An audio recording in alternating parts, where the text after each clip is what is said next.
Everyone, welcome to Midweek Gaming. I'm Nick on the side of the comms, of course, Justin providing audio commentary and his own brand of madness wherever applicable. I lied. We were going to talk about Switch news, or we plan to talk about Switch news today, and yeah, that's not happening. Turns out we actually have some stuff fresh off the Bungie mill. Bit of pros, bit of cons, but we'll get to that in due time. First, the pros, depending on who you ask. I say depending on who you ask, 'cause it's marathon news. And it's very flipping divisive in the Bungie community right now for several Obvious reasons. reasons. So the good news first. The good news is we finally have the long-awaited reveal date for gameplay to Marathon. Big reveal is going to be coming out this Saturday. I keep getting the dates messed up. Saturday, yes, on the 12th. And big reveal actually teaser trailer got released on Tuesday for Destiny Reset, I think, or maybe a day or so before, and it came out around the time that the ARG for Marathon I think got resolved. That has been a running thing for a bit now, and there was a lot of movement on the weekend, and it finally got resolved. So Bungie dropped the teaser to the big reveal on Saturday. And we all kind of figured it was going to be happening. I mean, Sony changed their background picture to the Marathon thing. Bungie changed their background thing to the Marathon thing. I mean, it's just a bunch of Marathon They stuff. really set it up pretty heavily. Yeah, we're all like, okay, it's going to happen soon. It's just a matter Yeah. of when, and now we finally know when. Teaser, not gonna lie, I've looked at it, looks really freaking good. Very beautiful. Can we get these in a Destiny 3, please? I won't hold my breath. One of those cross your balls and pray moments. But, not gonna lie though, it does look like a very pretty looking game, and as a guy who really loves graphics, that appeals to me. Will that be enough to make me play Marathon? Hell no.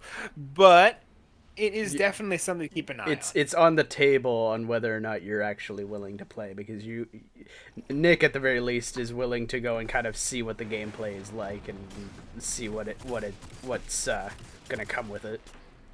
Very true. I am definitely one of those people who will, at the very least, possibly try it if it piques my interest. Extraction shooters have never exactly been my big thing. I mean, I've never played Tarkov, but from what I can tell from extraction shooters and what I've seen of them, they look fun enough.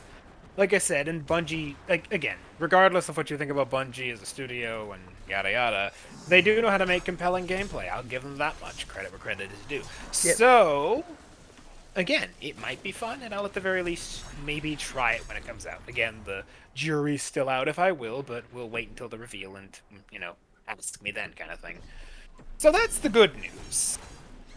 Here's the bad news. So the bad news is, still on Destiny topic, or Bungie topic, and Destiny. Weekly Reset came, and spoiler alert, if you haven't played the weekly stuff for Heresy as of this week, click off now. Because we will be talking about some of this stuff, because it is relevant to where we're going with this.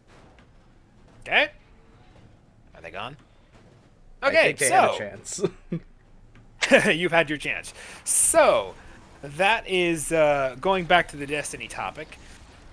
We had our weekly reset this week on Tuesday, as usual, for the Destiny content, and we got 2 weeks of story content, actually, for Heresy, or at the very least, it felt like 2 weeks of content. There was a lot of people who actually thought at the very beginning, I, for bloody well thought at the very least, that it was a glitch, because we basically had 1 week of story content, which had to do with us stopping Savathun and her plan to get the Echo of Oryx. That failed, as they generally do. Saw Malak, though, or his head. That's nice. She's maybe or may not be happy we stole her son's head, which is understandable. And then, that was meant to be that week's story, and then just kind of flowed right into Eris and the Echo squaring off, and Oryx getting free. And us reforging Willbreaker. And then us destroying the Echo. Yeah, I'm not too happy about that either. Honestly, I feel like it's a missed opportunity, personally. But, I mean, it makes sense, don't get me wrong, from, like, a story standpoint for Oryx. It makes sense that, we kind of set him free to a certain degree. Like, it feels right for him, right? Like, it's an existence he never would have wanted to begin with. Him being the diehard sword logic priest that he is, The idea of coming back in the light just screams heretical to him. And even at the very end, he himself kind of waxes poetically of how he himself is heretical in that regard, as is his sisters. And His final lines are very nice, honestly. It's a really nice tribute. It almost feels Burialist at sea, kind of, because, the echo just kind of shatters and he shoots off into the sky, and then boom, and his freaking sigil appears, and then he has his final line of, "At least the stars will remember the shape I gave them." It's a very nice scene. Never thought I'd feel touched to see the death of the villain. But here we are. So that happened. Again, kind of feels like a mixed opportunity. There are some people who feel like we didn't really even have any agency on this one because we were just kind of doing whatever the hell we were told to do again, which, you know what, I don't exactly disagree with that mentality either. And Savathun's furious at us, surprisingly. She calls us through the worm phone, for lack of a better term, and basically swears to shred our soul, putting it mildly. And so, yeah, that relationship is now up in smoke. I think. The reason I say I think is because Savathun is Savathun, and usually this would make sense, but two things. A, wasn't she originally very blasé about her brother's death until now? Wasn't, in her own words, Xivu Arath the sentimental one? I mean, maybe that changed with her being made a Lucenhod. Maybe that... I mean, in that case, she never really even knew her brother, so I don't... Who knows? Plus, there's a fun fact, there's actually new dialogue you get in the Nether where Xivu Arath actually makes a plea to Savathun about how their brother is dead and we killed them and yada yada. And Savathun's response, again, after she cusses us out effectively, is basically to tell Xivu Arath to get over it and that their brother wanted nothing to do with either of them at the end of the day, and that's kind of what he wants. He wanted to be, returned to sender, as it were. So... Hold on a minute, weren't you the one who was just cussing us out for doing the same thing, and now you're telling your sister to ease off for being angry about us doing the same thing? I don't get it. I don't feel so good. I don't know at this point. Like I said, it's up in smoke whether or not she's truly hates us. I mean, she probably definitely does hate us, but again, to what extent is a bit of a mystery, and I've even seen some people joke that she might even come crawling back when she realizes that she still needs us. Plus, a lot of people also pointed out that she can't win in a fist fight with us. Then again, she has never been known for fisticuffs. She's always been known for the mental thing. So, she's always kind of gone against us in a more playful manner, as some people will say. Now we'll see what happens when she goes against us in a more serious style. Ooh. But again, we'll see where that even goes. I mean, some of those pieces just don't line up. But again, it's Sabbath. Pieces just lining up are not par for the course for her. Pretty much. So that's kind of where we are. Overall, the mentality from that is confusion. Most people are walking away from that feeling extremely confused. Where the heck are we going? Like, there's no content leading into Frontiers, no hook, no story plot. Like, the general theory up until that point was that we'll use the Dreadnought to go to wherever the heck it is we're going in Frontiers. That apparently seems to not be the case. Maybe we'll use the Echo to navigate the Ascendant Plane, which is something me and Justin actually talked about before off stream as a theory. That's clearly not happening anymore, because, again, the Echo is now in pieces. So, that's not a thing. So what the heck? Why are we going to New Planet? Where are we going? What are we doing? Do we even get to keep Willbreaker? Do we get to keep it as an exotic weapon, as a lot of people think? Are we getting it as a Taken exotic sword for the Takens of the Blasted Frontiers? So many questions and no answers. And so yeah, everyone just kind of feels confused. Different versions of confused. Some are angry confused, some are happy confused, many are just confused. So, yeah, it's kind of where we are. Like I said, not exactly good news for the Bungie front, at least where Destiny is concerned, and this kind of brings us back to Marathon in a weird way, because there's some theories going around the internet that the reason that the story feels rushed is because they might want it to have rushed it out the door. A, because of firing for the narrative team, but also more prominently, B, because they wanted to not have any attention diverted from Marathon, just kind of, ooh, look at the shiny new thing kind of thing. Yeah. How true that is, I honestly don't know, but if I had to guess, I wouldn't put it past them.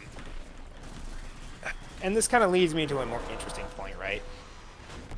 People are concerned in the Destiny community that Bungie might just say, to hell with Destiny, we're going on to Marathon. And here's the thing, if this were any other game company, I'd say they never would, but here's the thing. There is a track record for Bungie doing this very thing. Like, they have definitely moved on cold turkey from from franchises in the past because they, for lack of a better term, got bored, which seems like the most arrogant thing you could say as far as a developer goes.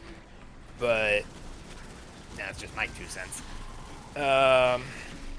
Honestly, I could see, like, it's definitely in their blood to do stuff like that. But again, we have to remember that they're also part of Sony now, and Sony would probably pass a brick before they let them get rid of their only cash cow, their only source of revenue, for that matter. So, yeah. Well, we'll have to wait and see. Again, it'll really depend on how successful Marathon is. Word around the water cooler is that they're putting all their eggs in Marathon's basket, which stinks of stupidity. But hey, ain't that just par for the course of Bungie these days? Again, not much good news out of that front. But yeah, what do you think about all this, Justin? What's your thoughts? Bungie's doing silly. Bungie, be silly. Bungie is very silly. But yeah, it's kind of where we are at this point. Like I said, if you're into Marathon, if you like extraction shooters, you might like Marathon. We'll have to wait and see. Like I said, still don't know anything about Frontiers, though, when it comes to Bungie and Destiny's plans. Destiny and Bungie's plans for it. But they're hyping up Marathon, which, again, doesn't exactly add no fuel to the fire of Bungie seems to be less and less concerned over D2. Doesn't help that they're starting to cannibalize the PvP scene for D2 to fuel Marathon. I'm sure that didn't help anything in the all back in the day. But, again, the optimist in me likes to say that they're just kind of wanting to get Marathon out the door first before they talk about anything to do with Frontiers. Maybe we'll see it in a week, maybe 2. I've heard Paul Tassi over his side of things say that, they won't talk about probably Frontiers for at least a few weeks until the Marathon stuff comes out. I hope it'll be sooner, but you know what? I trust him in this kind of industry. He has the connections. I don't. I'm just kind of here, drawing lines. We just kind of sit here. We're just commenting on the stuff that happens. We don't have the sources like he did. So, I imagine he probably knows what he's talking about. I mean, hell, he's an official journalist, and I'm just a crazy bastard over here drawing lines on a corkboard. So, we'll see. Anyways, that's where we have it for this week's video. Like I said, some good news out of the Marathon front. Some confusing, possibly bad news out of the Destiny front. My overall impression for the Destiny is keep the faith. Again, there is a lot of hope that there will get a final cutscene that'll resolve something. Please give me the Taken subclass. Please give me Rule Breaker for the love of Traveler. Give me anything. Give me something. But, yeah, so hope and confusion in the Destiny front, and good news in the Marathon front. Like I said, my opinion of Marathon, as I've said before, is wait and see, and maybe I'll look at it, maybe not. And as usual, I'll keep the faith in the Destiny community. I've been doing it this long. Seems like a weird time to end now. So yeah, I've went through all the episodes. I'll damn well be here when they're over. But yeah, that's this week's video. So hope you all enjoyed. Hope you all liked what you heard. Again, let me know down in the comments below. What do you think about Marathon? Are you gonna play Marathon? Are you gonna watch the stream? Have you been keeping up with Destiny's story? What's your take on the weird finale of Heresy? Possible finale? There's still those weird jellyfish things that may or may not have something to do with them collectible. I still think they're probably gonna be broken by someone. Maybe Rule Breaker. I don't know, but that's just me spitballing. But anyways, and of course, follow, like, whatever. What are we on YouTube? Subscribe? Yeah, subscribe. Yes, subscribe, like, comment. You probably know the drill. You've been on YouTube probably soon for more than 2 minutes. You know the drill. So, hope you all enjoyed. Thank you for watching, and we'll see you all next week. Bye, everybody.